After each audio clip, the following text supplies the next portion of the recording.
हमारी हेमंत से क्या बात हुई? वो अस्सलाम वालेकुम। वालेकुम अस्सलाम। बेटा कैसी हो? मैं ठीक हूँ, आप कैसे बाबा? बिल्कुल, अल्लाह का शुक्र है। वो बेटा किसके साथ आई हो और उमर कहाँ है? अफान के साथ आई हूँ बाबा, गाड़ी लगा रहे हैं। अच्छा अच्छा। एमल कैसी है? पूरी रात जागती रही है, वो रोती रही है। और तुमसे इतनी बड़ी भूल कैसे हो गई और तुम्हें इस बात का बिल्कुल एहसास नहीं हुआ कि इस भूल का कितना बड़ा खमियाजा भुगतना पड़ेगा हमें। बहुत खफा है वो तुमसे। लेकिन अम्मी, ये जो कुछ भी हुआ है इसमें मेरा कसूर तो नहीं है। वो मेरी बहन है। मैं कभी भी नहीं हूं मैं तुम्हारी बहन। और खबरदार जो तुमने मुझे बहन कहा तो अपने बदले की आग में तुमने मेरा घर बर्बाद कर दिया। अब क्या मुंह लेकर आई हो तुम यहां?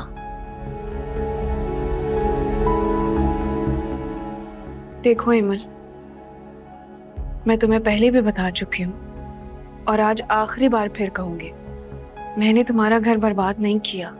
खुदा के लिए इतनी गलत फहमियां मत पालो अपनी बहन के लिए। गलत फहमी? तुमने हॉस्पिटल से वापस आकर झूठ क्यों कहा था एनी? तुम्हें पता नहीं है मम्मी और शहरियार इस मामले को लेकर कितने जज्बाती हैं? मुझे डॉक्टर ने कहा था, मैंने अपनी तरफ से कुछ नहीं कहा। हाँ, जो डॉक्टर ने कहा तुमने मान लिया बगैर टेस्ट के। ये तक नहीं सोचा जब सच सामने आएगा तो मुझ पर क्या गुजरेगी। इसने तो तुम्हारा भला ही सोचा था ना बेटा। और ये तो तुम्हारी जिम्मेदारी थी ना कि इस बात की तस्दीक तुम खुद अस्पताल से करती। हाँ, ये तो गलती हो गई मुझसे कि अपनी बहन पर यकीन किया मैंने। अंधी हो गई थी मैं खुशी में, मैं समझ ही नहीं पाई। मैं समझती हूँ इमल कि तुम पे क्या बीत रही है, लेकिन तुम ये भी तो सोचो कि ये खबर सुन के शहरियार भी तुम्हारी तरफ लौट आया था। हाँ, और हकीकत जानकर वो वापस पलट भी गया। और आपको पता है शहरियार क्या समझ रहा है? उसे लगता है कि एनी को झूठ बोलने के लिए मैंने कहा है। बुरी तो मैं बन गई ना। कितनी आस थी मुझे औलाद की। ये खुशखबरी सुनकर मैं कितनी खुश हुई थी। मैं समझ ही नहीं पाई कि ये मेरी बहन का घटिया खेल था। एमल, मैं तुम्हें वसाहत दे चुकी हूँ। और वो रिपोर्ट, वो सच तुमने क्यों छुपाया सबसे जानबूझकर ना, ताकि मुझे सबकी नजरों में गिरा सको? ऐसा नहीं है भाभी। आंटी, उस वक्त मामला डिफरेंट थे। शहरियार भाई का एमल भाभी के साथ रवैया बहुत अच्छा था। अब मम्मी का रवैया भी तब्दील हो चुका था। हम दोनों अच्छे मौके की तलाश में थे कि जब हमें मौका मिलता हम शहरियार भाई को सारी हकीकत खुद बता देते, मगर किस्मत ने मौका ही नहीं दिया। बस कर दो अफान।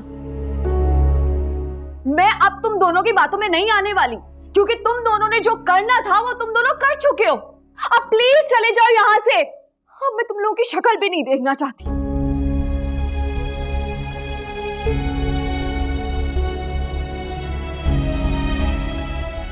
जाओ उसके पीछे, जाओ उसे देखो। एनी,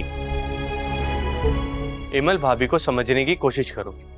उन पे पहाड़ टूटा है, वो जहनी सदमे में है और हमें उनकी बातों पे रिएक्ट नहीं करना चाहिए। और क्या करूं मैं अफान? ये सब बातें आखिर में कब तक सुनती रहूंगी? आखिर मैं भी तो इंसान हूं ना बाबा। मुझे भी तकलीफ होती। अच्छा नहीं लगता इस तरह बार बार बातें सुनना। मैं ये कब कह रहा हूं? मैं ये बात बिल्कुल समझ सकता हूं कि तुम्हें भी ये बात अच्छी नहीं लग रही। मैं तो बस तुम्हें समझाना चाहता हूं। यानी हिमल इस वक्त बहुत परेशान है, इसलिए ऐसे बोल रही है। दरगुजर करो उसकी बातों को। बात और कोई नहीं है बाबा। औलाद ना होने की वजह से वो अपनी सोनी गोद का इल्जाम मुझ पर डाल रही है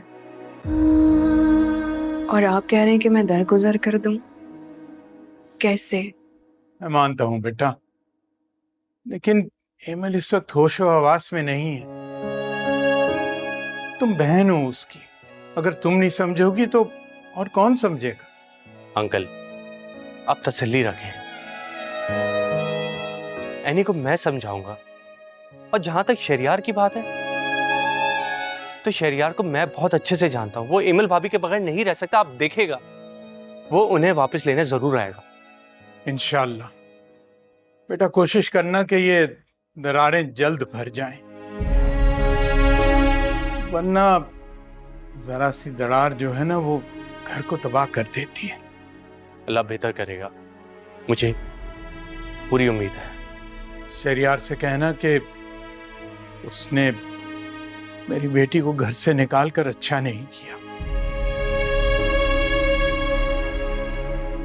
हम तवक्को करते थे कि वो समझदारी से फैसले लेगा, वरना बेटियां किसी भी बात पर भारी नहीं होती। अंकल, मैं बात करूंगा, आप फिक्र ना करें। बाबा, मैं चाहती हूँ कि मेरी तरफ से आप एमल को समझाएं कि ये जो कुछ भी है, बेशक बदगुमानियां ही क्यों ना है, उन्हें दरगुजर करें और उन्हें खत्म कर दें। और अगर फिर भी वो ना मानी तो मैं अपनी बहन के लिए सच्चाई साबित करने के लिए वो घर भी छोड़कर आ जाऊंगी।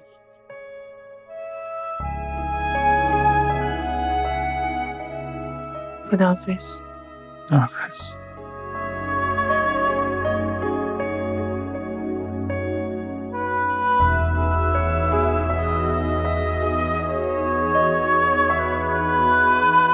क्या कह के गई है?